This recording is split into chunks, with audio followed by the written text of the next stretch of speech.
Saya tidak peduli siapapun Anda. Anda pernah bermaksiat, Anda pernah berbuat salah. Kita manusia yang tidak luput dari dosa. Tapi saya ingin berikan tawaran dari Al-Quranul Karim. Quran surah keempat An-Nisa ayat 100, posisi paling kiri sebelah bawah. Pernah ada orang berbuat maksiat yang tak terlukiskan. Ada seorang yang pernah bunuh orang. Bunuhnya bukan 1, 2, 100 orang. Tak terlukiskan bilangannya. Kriminalitas tidak perlu diukur karena Anda akan lelah menghitungnya. Ketika Allah berkenan memberikan hidayah kepadanya, Masya Allah. Dan hidayah selalu terbuka pada siapapun sepanjang ia mau mengambilnya sebelum nyawa sampai di kerongkongannya. Tiba-tiba datang ia pada seorang alim dan berkata, saya ingin berubah. Alim ini kemudian menyampaikan pada orang dimaksud, Anda bukan berarti tidak bisa menjadi orang baik. Hanya Anda tinggal di lingkungan yang tidak mendukung Anda jadi baik. Keluarlah dulu dari tempat itu. Pergilah ke majlis ilmu si fulan, tempatnya ada di sana. Datang ke sana, belajarlah, dan Allah akan bimbing Anda berubah dari keburukan menjadi orang yang terbaik. Didengarlah nasihat alim ini. Berangkatlah orang dimaksud, menempuh perjalanannya. Tiba-tiba Masya Allah, belum sampai ke tujuan, di pertengahan jalan, konon disebutkan lebih sejengkal, tiba-tiba maut datang menjemputnya. Thumma yudrikul maut. Apa yang terjadi? Langkahnya dihitung sebagai ibadah. Dalam terapnya dia beristighfar, tobat kepada Allah subhanahu wa ta'ala. Taubatnya menghadirkan cinta Allah subhanahu wa ta'ala. Quran surah kedua ayat 222 di ujung ayatnya. Innallaha yuhibbut tawwabin. Allah mencintai orang-orang taubat. Dan cinta Allah menghadirkan ampunan bagi seluruh dosanya. Quran surah ketiga Ali Imran ayat 31, paling kiri sebelah atas. Qul in kuntum tuhibbunallaha fattabi'uni yuhibbukumullah. Allah cintai orang yang mau taat pada Rasulnya. Lihat, ketika Allah mencintai seorang hamba, wa yaghfir lakum dzunubakum, Allah ampuni seluruh dosa-dosanya. Derap langkahnya menghadirkan istighfar, taubatnya menghadirkan cinta Allah menghadirkan seluruh ampunan bagi dosa-dosa yang ia miliki. Maka apa yang terjadi? Di tengah perjalanan maut menjemputnya, thumma yudrikhul maut faqad waqa'a ajruhu 'ala Allah.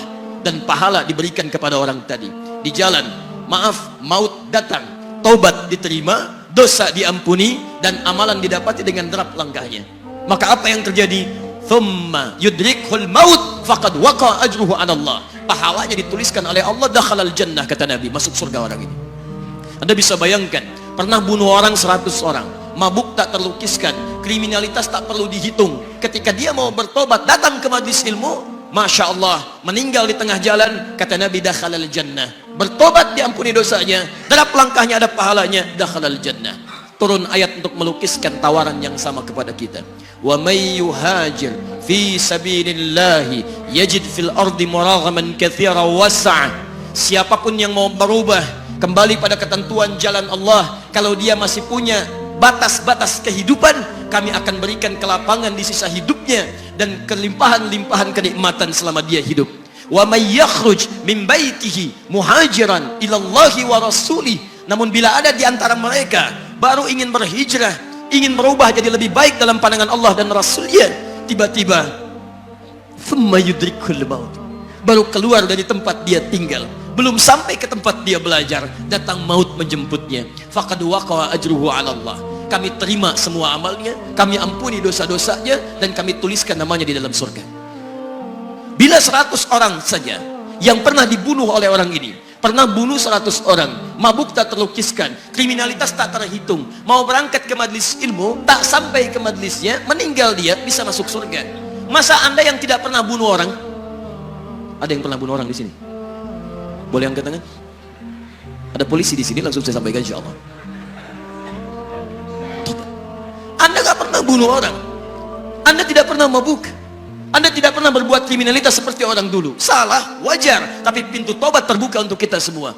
Masya Allah, bedanya dengan orang tadi belum sampai ke majlis ilmu, Anda sudah hadir di dalamnya, langsung di rumah Allah, diberikan tempat yang terbaik, dan kita akan belajar. Kalau dengan semua ini belum mempermudah Anda ke surga, dengan cara apa lagi Allah mesti mengantarkan Anda ke surga? Kalau dengan duduknya Anda di sini belum mau juga bertobat, dengan cara apa lagi Allah harus membimbing Anda bertobat? Kalau dengan seperti ini belum juga Anda taat kepada Rasul, dengan cara apa lagi Allah mesti meyakinkan Anda untuk taat kepada Rasulullah SAW? Karena itu teman-teman sekalian, mari kita pelajari ilmunya, dan dengan ilmu itu akan membimbing kita insya Allah kembali kepada Allah sampai mengajak keluarga kita ke surga insya Allah.